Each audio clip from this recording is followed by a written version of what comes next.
क्योंकि अभी तक जो भी साइबर ठगी हुई है, ये ज़्यादातर परसेंटेज जो है वो पढ़े लिखे लोगों के साथ है। बड़े बड़े डॉक्टर्स हैं, बड़े बड़े वकील हैं, इंजीनियर्स हैं, पढ़े लिखे लोग हैं। हर सेक्टर, अगर समाज के हर सेक्टर के साथ हम जुड़ के ये काम कर रहे हैं। बैंकों से आपने कभी इस तरह का कोई चर्चा किया कि जो उनके सिस्टम है उनमें कहीं खामियां हैं, बैंक उसे भी देखे? साइबर, इसका जो दायरा है बहुत बड़ा है। तो आप जो बोल रहे हैं ये सही बात है कि अलग अलग देशों से ये साइबर ठगी की जा सकती है। अपने साइबर कमांडोज, इनका अलग से प्रशिक्षण हर राज्य में हो रहा है, तो आप लोग ये मान के क्योंकि चले कि साइबर कमांडो तैयार होने के बाद ये आरोपी जेल में रहे? बिल्कुल नए तरीके आ गए उसमें। एक सबसे अभी ज़्यादा यूज हो रहा है वो डिजिटल अरेस्ट। जो चीज़ सेंट्रल के सबसे बड़े बड़े बैंक्स और जो शेयर मार्केट के लोग हैं वो नहीं दे सकते। सबसे ज़्यादा फ्रॉड शेयर मार्केट के ये फेक फर्जी अकाउंट की वजह से हो रहा है। तो हम लोग शेयर मार्केट तो कम से कम फैमिली के लिए तो एक फैमिली कोड होना बहुत जरूरी है। तुम्हारा फैमिली कोड क्या है बताओ, तो वो पूछने के बाद ही वो सभी ट्रांजेक्शन जो है वो होनी चाहिए।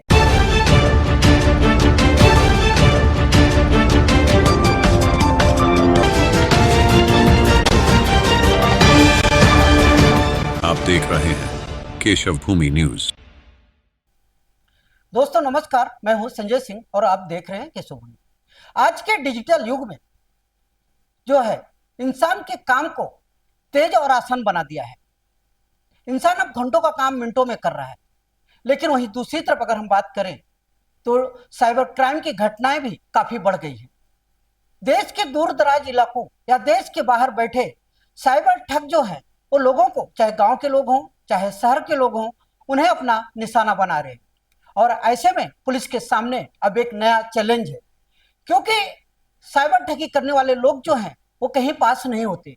या तो देश के कहीं बॉर्डर पर बैठे होते हैं या तो देश के बाहर बैठे होते हैं। और ऐसे में आरोपियों को पकड़ना पुलिस के लिए काफी कठिन काम है। वहीं पालघर के एसपी बाला साहेब पाटिल ने पालघर जिले को साइबर मुक्त बनाने का संकल्प लिया है। और इसके लिए वो तरह तरह के अभियान चला रहे हैं, तरह तरह की योजनाएं चला रहे हैं और जनसंवाद करके लोगों को साइबर क्राइम के बारे में जानकारी भी दे रहे हैं। वहीं इस वक्त जो है पालघर के एसपी बाला साहेब पाटिल जी हमारे साथ हैं। उनसे हम यह जानने की कोशिश करते हैं कि साइबर क्राइम मुक्त बनाने के लिए पालघर जिले को वो क्या क्या प्रयास कर रहे हैं और इसके लिए वो क्या क्या योजनाएं चला रहे हैं। सर क्या कहेंगे साइबर क्राइम को लेकर? देखा जाए तो काफी बढ़ गया है, आज पालघर में भी साइबर क्राइम जो है काफी हद तक बढ़ गया है। तो ऐसे में आपने एक संकल्प लिया है कि पालघर जिले को साइबर क्राइम मुक्त बनाने के लिए, तो पुलिस की तरफ से क्या क्या योजनाएं चलाई जा रही है इसके लिए? नमस्कार, मैं बाला साहेब पाटिल, एसपी पालघर। पालघर डिस्ट्रिक्ट में साइबर के बारे में हमने साइबर फ्री पालघर ये अभियान चलाया है। इसका मुख्य कारण ये है कि देश में 2023 में 5 लाख साइबर के गुने दाखिल हुए हैं। 2024 में 25 लाख गुने दाखिल हो गए। पालघर में 2023 में 7.5 करोड़ की साइबर ठगी हो गई और 24 में 18 करोड़ की साइबर ठगी हो गई। इसका जो बढ़ोतरी का परसेंटेज है वो बहुत ज़्यादा है, और जो भी रजिस्ट्रेशन गुने हो रहे हैं वो बहुत कम है, उससे ज़्यादा असल में घट रहे हैं, क्योंकि लोग सामने नहीं आते और रजिस्ट्रेशन करने वाले की संख्या बहुत कम होती है। ये लोग घर बैठे साइबर ठगी करके करोड़ों से लूट रहे हैं। और हमारे मेरे डिस्ट्रिक्ट में 2.5 लाख लोग ये अलग अलग कंपनी में काम करने वाले लेबर लोग हैं। और 77% पॉपुलेशन ये ट्राइबल पॉपुलेशन है। ट्राइबल पॉपुलेशन के पास अलग अलग जो सेंट्रल गवर्नमेंट और स्टेट गवर्नमेंट की योजनाएं है, उसकी जो रकम है, पैसा है, वो उनके अकाउंट में डायरेक्टली जाता है। इसके लिए उनका अकाउंट नंबर है, उनके पास डेबिट कार्ड है, और ये कामगार उनका पैसा भी, उनका जो पेमेंट है, सैलरी है, वो भी उनके अकाउंट में डायरेक्टली जाती है। उनके पास भी ये सब क्रेडिट कार्ड, डेबिट कार्ड, ये सब है। तो ये पॉपुलेशन पढ़ा लिखा पॉपुलेशन भी है, उसके साथ थोड़ा सा नॉलेज ना होने वाले पॉपुलेशन भी ज़्यादा है। लेकिन उनके पास में ये बैंक अकाउंट्स और डेबिट कार्ड, फ़ोन नंबर्स, ये सब है। तो साइबर ठगी ठगी के लिए ये सब वल्नरेबल सिचुएशन है, क्योंकि इनको आसानी से ठगा जा सकता है। और इसका जो परसेंटेज है वो सामने आने का परसेंटेज कम होने की वजह से इसका हर साल का जो बढ़ोतरी है बहुत ज़्यादा बढ़ सकती है। तो साइबर जो हमारे पास क्राइम रजिस्टर होता है उसका डिटेक्शन उसका पैसा वापस लाने का प्रयास, ये सब तो करने के लिए पुलिस यंत्रणा अभी हर तरह से काम कर रही है। यहाँ पे साइबर पॉलिटिशियन हमने निर्माण किया है। साइबर पॉलिटिशियन में हमने 24/7 यहाँ पे कंट्रोल रूम शुरू किया है। साइबर का कंप्लेंट लेने के लिए अलग अलग लेवल पे toll free numbers, Maharashtra level पे टोल फ्री नंबर्स है, और हर जगह पे साइबर की क्राइम रजिस्टर करने की फैसिलिटीज उपलब्ध की गई है। लेकिन साइबर ठगी होने के बाद क्या करेंगे ये तो हमने पूरा तय कर दिया है, लेकिन ये साइबर ठगी होनी नहीं चाहिए, इसलिए प्रिवेंटिव क्या कर रहे हैं वो देखना बहुत जरूरी है। और हमने ये डिस्ट्रिक्ट में मेरा जो पॉपुलेशन है 17 लाख पॉपुलेशन, इसमें सबके पास कम से कम ये नॉलेज होना चाहिए कि हमने साइबर ठगी ना होने के लिए क्या करना चाहिए और क्या नहीं करना चाहिए, और ये सब उनको अवेयर करने का काम हमारा है। और हम लोग ये साइबर सुरक्षित पालघर के तहत ये काम कर रहे हैं। उसमें हमारी पद्धति ये है, हमारी मोडस ऑपरेंडी ये है कि हमने डिजिटल व्हीकल बनाया है। उसमें डिजिटल एक बोर्ड लगा के हर गांव में हम लोग रात को शाम को 6 बजे से लेके 9 बजे तक प्री प्री प्लान कार्यक्रम करते हैं। गांव में जाके गांव के हर सदस्य को हम लोग दिखाते हैं कि साइबर ठगी किस तरीके से हो सकती है, उसमें क्या क्या तरीका, अभी नए नए तरीके क्या है, उसमें ये साइबर ठगी अपने साथ ना होने के लिए हमने क्या करना चाहिए, और अगर हो गई तो किसके संपर्क में रहे, किसको संपर्क करे, गोल्डन आवर्स में क्या करे, क्योंकि इसमें गोल्डन आवर्स रहता है। अगर कितना साइबर रहता है गोल्डन आवर्स, कितना रहता है? 1 घंटा, एक 2 घंटे का घंटा? 1 घंटे का पीरियड रहता है, जिससे साइबर ठगी आपको अंदेशा हो गया है कि अभी मेरे साथ साइबर साइबर ठगी हो रही है। तो उसके बाद तुरंत किसको कांटेक्ट करना है, कौन से नंबर पे कांटेक्ट करना है, इसके बारे में हमने इसमें पूरा ब्यौरा दिया है। और उनके जो क्वेश्चंस रहते हैं, उनके दिमाग में जो भी सवाल रहते हैं, उसके सवाल के जवाब देने का काम हमारे सभी पॉलिटिशियन के इंचार्ज ऑफिसर और सेकंड ऑफिसर कर रहे हैं। उसके साथ ही हमने हर गांव में जो गवर्नमेंट की तरफ से काम कर रहे हैं, ई महाराष्ट्र महा पोर्टल पे काम कर रहे हैं, या CSC पे काम कर रहे हैं, या महिला सुरक्षा पे काम कर रहे हैं, पुलिस पाटिल करके काम कर रहे हैं। ये गांव लेवल पे जो काम करने वाले लोग हैं, उनको अलग से प्रशिक्षित किया है हमने, जो ये कर सकते हैं काम कि जो गांव वाले और पुलिस के बीच में एक दुआ का काम वो कर सकते हैं। क्योंकि क्या है, हर गांव वाले पुलिस के साथ डायरेक्टली जुड़ने में अपने आप को कंफर्टेबल नहीं महसूस करते हैं, तो कम से कम अपने गांव के लोगों के साथ तो कंफर्टेबल रहेंगे। इसलिए हमने गांव के कुछ लोगों को अलग से ट्रेनिंग देके साइबर योद्धा के रूप में उनको डेवलप किया है। साइबर वॉरियर्स, जो साइबर योद्धा है, वो गांव वाले को इस तरह की घटना अगर होती है तो तुरंत उनके पास रिपोर्ट करने का उनका नंबर हमने फ्लैश किया है हर गांव के लिए। ये साइबर योद्धा के नंबर हमने दिए हैं, और साइबर योद्धा डायरेक्टली हमारे साइबर सेल से कांटेक्ट करके गोल्डन आवर्स में अगर पैसा कुछ जा रहा है तो उसको स्टॉप कर सकता है, स्टॉप पेमेंट कर सकता है, और हर तरह की मदद उसको दी जा सकती है। तो इस तरह से गांव से लेके डिस्ट्रिक्ट के साइबर सेल तक हमने पूरा ब्रिज बनाया है, जो साइबर ठगी करने के लिए जो भी ट्राई करेंगे उसके खिलाफ ये सभी अच्छे लोगों की हमने एक साथ एकजुट किया है, और उसका बहुत अच्छे नतीजे आ रहे हैं। हमने हर स्कूल में, हर जो डॉक्टर्स के एसोसिएशन है, व्यापारी एसोसिएशन है, क्योंकि अभी तक जो भी साइबर ठगी हुई है, ये ज़्यादातर परसेंटेज जो है वो पढ़े लिखे लोगों के साथ है। बड़े बड़े डॉक्टर्स हैं, बड़े बड़े वकील हैं, इंजीनियर्स हैं, पढ़े लिखे लोग हैं, लेकिन उनके साथ ये शेयर मार्केट के साइबर ठगी हो रही है, ये डिजिटल अरेस्ट के साइबर ठगी हो रही है, अलग अलग तरीके से साइबर साइबर ठगी उनके साथ हो रही है। तो हमने अभी टारगेट ओरिएंटेड काम शुरू किया है, क्योंकि हमारे पास डेटा है पिछले 3 महीने का कि किसके साथ ये हुआ है।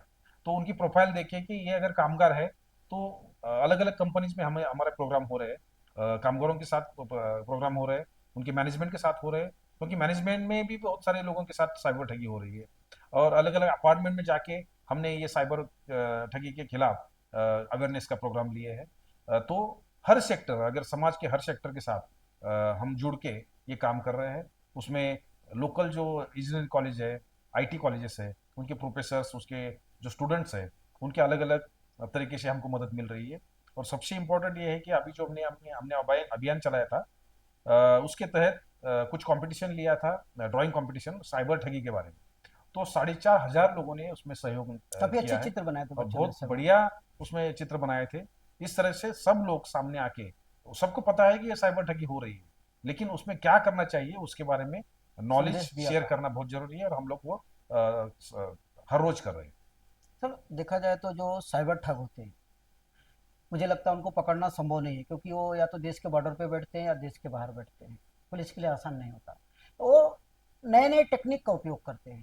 तो जो आज पुलिस प्रशासन का है, तो एक दायरा रहता है कि क्योंकि गवर्नमेंट देगी, कोई टेक्निक आएगा तब डेवलप होगा, तब आपका प्रशासन उस पर काम करेगा। साथ में जो टेक्निकल टीम होती है उनको भी ट्रेनिंग की ज़रूरत होती है पुलिस प्रशासन हम्म। में। और जबकि साइबर ठगों को ये कोई दायरा नहीं है, वो तुरंत का तुरंत 1 मिनट में नए टेक्निक का यूज करते हैं। तो कहीं तो वो लोग टेक्निक का करके, तो इस टेक्निक को कैसा पुलिस रोकेगी। दूसरा कि देखा जाए तो सबसे ज़्यादा साइबर ठगी का शिकार बैंक खातेदार होते हैं। ज़्यादातर जो साइबर ठग हैं वो लोगों के बैंक खातों पर ही हमला करते हैं। अब तो आपको ऐसा लगता है कि इस अभियान में जो बैंक हैं, बैंकों से आपने कभी इस तरह का कोई चर्चा किया कि जो उनके सिस्टम है उनमें कहीं खामियां हैं, बैंक उसे भी देखे, या बैंक के जो खाते हैं या लोगों के या बैंक का सिस्टम है उसकी भी सुरक्षा के नए टेक्निक के इंतजाम के, इस तरह का बैंक के मैनेजरों से कुछ मीटिंग हुई आपकी? साइबर इसका जो दायरा है बहुत बड़ा है। तो आप जो बोल रहे हैं ये सही बात है कि अलग अलग देशों से ये साइबर ठगी की जा सकती है। अपने देश में भी बहुत अलग अलग जगह से लोग ये कर रहे हैं। लेकिन इसमें अच्छी बात ये है कि सेंट्रल गवर्नमेंट और ख़ास तौर पे मिनिस्ट्री ऑफ होम अफेयर्स इसमें बहुत बड़े बदलाव अलग अलग तरीके से हो रहे हैं। साइबर कमांडोज इनका अलग से प्रशिक्षण हर राज्य में हो रहा है। मिनिस्टर सेंट्रल के अपने गृह मंत्री महोदय जो है उनकी अध्यक्षता में उसके बारे में पूरा जो प्लान है वो तैयार किया गया है। और हर चीज़ में साइबर कमांडोज का प्रशिक्षित किया गया है। नेटग्रिड करके एक बहुत बड़ी संकल्पना अभी शुरू हो रही है। उसके तहत ये जो अलग अलग डिपार्टमेंट्स है उसको साथ में जोड़ा गया है। पुलिस डिपार्टमेंट, अलग अलग डिपार्टमेंट जो कस्टम कस्टम डिपार्टमेंट है, ये जो आप बैंक का ये उदाहरण ले दे रहे थे कि बैंक जो आरबीआई के साथ जितने भी बैंक जुड़े हैं उसका डायरेक्टली कनेक्शन वो नेट ग्रिड में है। तो अलग अलग जो स्टेक होल्डर्स है उनको एक ही क्षेत्र में लाया गया है नेट ग्रिड के अनुसार। तो कहीं पे भी कुछ भी गुना होता है तो उसके बारे में तुरंत मालूमात, एक आदमी के बारे में उसकी जानकारी लेना है तो उसके बारे में तुरंत मालूमात ये इसके तहत दी जा सकती है। और जो भी साइबर क्रिमिनल्स है वो अभी बाद में अभी जो गुना गुने हो रहे हैं उसका डिटेक्शन परसेंटेज और रिकवरी बढ़ेगा। परसेंटेज भी बहुत ज़्यादा बढ़ने वाला है। तो आप लोग ये मान के क्योंकि चले कि साइबर कमांडो तैयार होने के बाद ये आरोपी जेल में रहेंगे, बिल्कुल साइबर ठग। रहेंगे, बिल्कुल रहेंगे, क्योंकि स्टेट गवर्नमेंट और सेंट्रल गवर्नमेंट ये बहुत रात दिन मेहनत कर रहे हैं। और ये साइबर जो क्रिमिनल्स है उनको पकड़ने के लिए, उसका प्रोफाइल बनाने के लिए, उसका डेटा तैयार करने के लिए रात दिन वो जुटे हुए हैं। हमारे डिस्ट्रिक्ट में भी साइबर के बारे में अलग से हमने टीम तैयार की है। हर डिस्ट्रिक्ट में इस तरह की काम चल रहा है। तो एक तरफ से ये गुनहगार को पकड़ने के लिए, उनको प्रोसिक्यूशन तक लेके जाने के लिए, उनको शिक्षा मिलने के लिए, ये सभी तैयारी अलग अलग लेवल पे, टेक्निकल लेवल पे सभी तैयारी चल रही है। उसके साथ ही प्रिवेंशन के लिए भी अलग अलग जो उपाय है वो भी हम लोग कर रहे हैं। सर, क्लास ये चाहूँगा कि साइबर क्राइम से बचने के लिए किन किन उपाय, क्या क्या उपाय करने चाहिए, आप एक संदेश देना चाहेंगे? बिल्कुल। ये साइबर क्राइम ये अभी की पीढ़ी के लिए तो ये रेगुलर है, लेकिन जो पुरानी लोग हैं जिनको ये साइबर के बारे में पता नहीं है लेकिन उनके पास ये तिजोरी की पूरी हर चाबी है। इसका मतलब ये है कि बैंक के सब अकाउंट्स उनके पास है, सीनियर लोग हैं तो सब अकाउंट्स उनके पास है। लेकिन उनको ये पता नहीं कि उसको ये जो साइबर क्रिमिनल्स है उनको प्रिवेंट कैसे करना है। अपने अकाउंट के पैसे चुराने में उनको वहाँ से प्रिवेंट करने के अलग अलग तरीके हैं। अभी जो नए तरीके आ गए उसमें एक सबसे अभी ज़्यादा यूज़ हो रहा है वो डिजिटल अरेस्ट, जिसके तहत आपका कोई पार्सल आ गया है, उसमें कुछ एनडीपीएस का कुछ ऐसी ऐसी चीज़ है जिसकी वजह से आपको पूरी फैमिली को अरेस्ट किया जा सकता है। तो वो वीडियो कॉल करते हैं, पुलिस के ड्रेस में रहते हैं, अलग अलग डिपार्टमेंट के ड्रेस में रहते हैं, और उसके साथ उसको बाहर निकलने की परवानगी परमिशन नहीं दी जा सकती है। और उसके तहत वो लोग पैसे की डिमांड करते हैं, अलग अलग खाते में उसको पैसा देने की लेने की कोशिश करते हैं। इस तरह का कुछ होता है। तो इसमें एक चीज़ ये है कि ये समझना बहुत ज़रूरी है कि ऐसे मोबाइल फ़ोन पे लाइव वीडियो कॉल कोई डिपार्टमेंट के लोग करते नहीं है। ये चीज़ समझनी ज़रूरी है। कोई भी लिंक हो जो अनजान लिंक है उसको ओपन नहीं करना है, किसी को ओटीपी नहीं देना है। इस तरह का जो अभी अपना फ़ोन जब भी आता है तो उसके पहले जो ये आता है, संदेश आता है, ऑडियो क्लिप आता है, तो ये करने की अभी सिचुएशन आ गई कि हर आदमी को ये अवेयरनेस करना बहुत जरूरी है कि क्या करना है और क्या नहीं करना है। तो हमने बहुत सारे पोस्टर्स बैनर्स सब बनाए हैं, तो उसमें डिटेल्स में दिया है कि क्या करना है और क्या नहीं करना है। अगर किसी भी चीज की लालच जो है वो सबसे ज्यादा जड़ है साइबर धोखा क्राइम की। धोखा वही कि होता हमेशा ये लगता है कि हमारा 100 रुपए का 200 रुपए कैसे बने, लेकिन ये बनाने का कोई जादू मंत्र नहीं है। जो चीज सेंट्रल के सबसे बड़े बड़े बैंक्स और जो शेयर मार्केट के लोग हैं वो नहीं दे सकते। सबसे ज्यादा फ्रॉड शेयर मार्केट के ये फेक फर्जी अकाउंट की वजह से हो रहा है।